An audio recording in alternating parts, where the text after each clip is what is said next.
Hello guys, कैसे हो आप लोग। आई होप आप लोग सब बढ़िया होंगे। तो अब हम डिस्कस करेंगे थोड़े बहुत और डिसऑर्डर आते हैं आपके प्यूरिन न्यूक्लियोटाइड मेटाबॉलिज्म के अंदर। आसान आसान से है, शायद ये वीडियो 2 या 3 मिनट की होगी, ज़्यादा बड़ी वीडियो नहीं होगी, है ना। मैंने गाउट के साथ इसको मिक्स नहीं किया बिकॉज गाउट अपने आप में एक इंपॉर्टेंट टॉपिक है, ठीक है। ये भी अपने आप में छोटे मोटे टॉपिक हैं, आपके एमसीक्यू वगैरह में आ जाएंगे, ठीक है। बट गाउट आपका एक अच्छा खासा लॉन्ग क्वेश्चन बना देगा, ठीक है।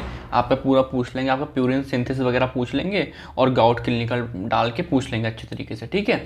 बट अगेन जो ये टॉपिक है ये भी आपका कहीं ना कहीं इसी के डिसऑर्डर है, इसी के कुछ ना कुछ कमी है एंजाइम में होगी, जिस वजह से कुछ बीमारी वगैरह देखेंगे हम, है ना। इनहेरिटेड होंगी वो, ठीक है, देखेंगे अभी हम।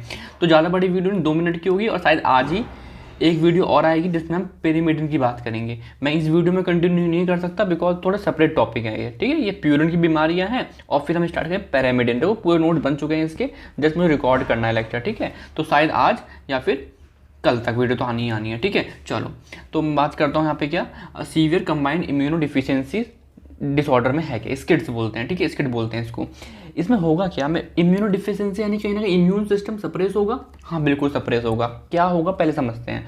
एक एंजाइम हमने पढ़ा था डिग्रेडेशन के टाइम पे, एडिनोसिन डीअमीनेज। एडिनोसिन डीअमीनेज कहाँ पढ़ा, चलो देखते हैं। जल्दी जल्दी पहुँचते हैं, जल्दी पहुँचते हैं। कहाँ कहाँ, ये देखो, ये एडिनोसिन था, एक प्यूरिन था। इस प्यूरिन को मुझे डिग्रेड करना है यूरिक एसिड के अंदर। तो एडिनोसाइन एंटर करता था कैसे, एडिनोसिन डीअमीनेज कराता था इसको, आयोनोसिन, फिर हाइपोजेंथिन, फिर जेंथिन, फिर यूरिक एसिड, है ना। तो जो ये वाला एंजाइम है ना, ये जो है ये अब डिफेक्टिव हो गया।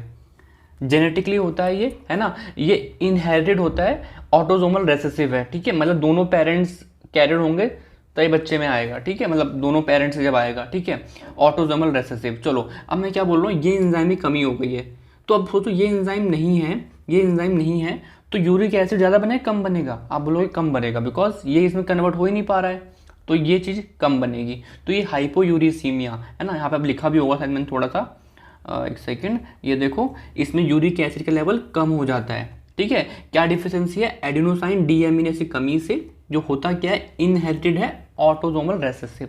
और आपको एक मजे की बात बताऊं, ये शायद पहला जीन थेरेपी सही करने वाला ये बीमारी है ना। तो पहले सक्सेसफुली जो सही करी गई है जीन थेरेपी से कोई चीज़, है ना, तो ये चीज़ है क्या, एडिनोसाइन डीअमीनेज, ठीक है।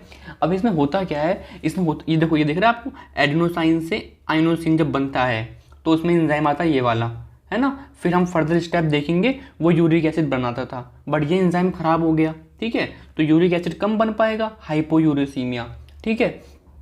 अब इसमें मेन क्या दिक्कत है, जो आपका एडिनोसाइन डीअमीनेज है, ठीक है, ये बात समझना, ये होता तो हर सेल में हल्का हल्का हल्का हल्का है, लेकिन आपका लिम्फॉइड टिश्यू यानी कि लाइक थाइमस हो गया, है ना, थाइमस वगैरह में इसकी मात्रा बहुत ज़्यादा होती है, जो कि हेल्प करता है कहीं ना कहीं T cells and B cells में कुछ काम करने में हेल्प करता है, ठीक है।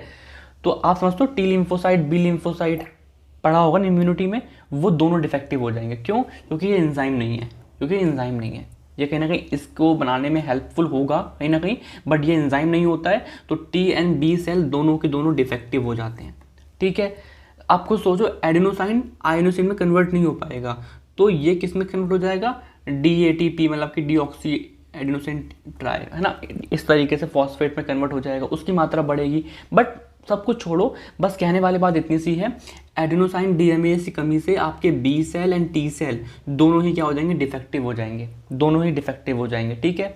और हाइपोयूरिसीमिया है, दैट्स इट, ऑटोसोमल रेसेसिव है, इनहेरिटेड है, इससे ज़्यादा नहीं समझना है हमको, ठीक है, अपने इस लेवल पर, ठीक है। कोई क्वेश्चन में ऐसा नहीं आता। अब मैं क्या बोल रहा हूँ, एक और डिसऑर्डर समझ लो इसके अंदर, एक होता है इसके बाद वाले स्टेप में एक एंजाइम लगा होता है, प्यूरिन न्यूक्लियोटाइड फॉस्फोरिलेज, ठीक है।